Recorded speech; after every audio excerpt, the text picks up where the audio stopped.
तुम्ही हिला माझ्याकडे कशाच्या त्रासासाठी आणत आहात? सर्दी आणि खोकला सध्याच्या घडी. बरं, आता ही किती वर्षाची झाली?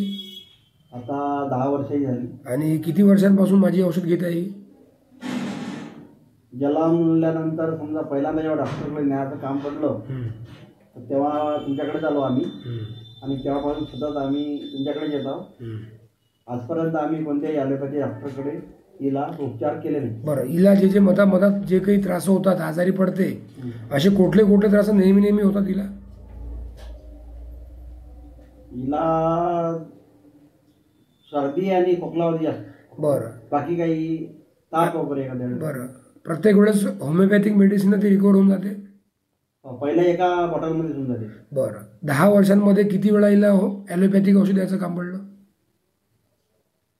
मला अजून आठवत नाही मी नेलं म्हणून तिला. बरं, तुम्ही होमिओपॅथिक औषधीने तुमच्या मुलांच्या आजारावर जे आम्ही ट्रीटमेंट करतो त्याच्याबद्दल तुम्ही किती % समाधानी आहात? 95%. धन्यवाद.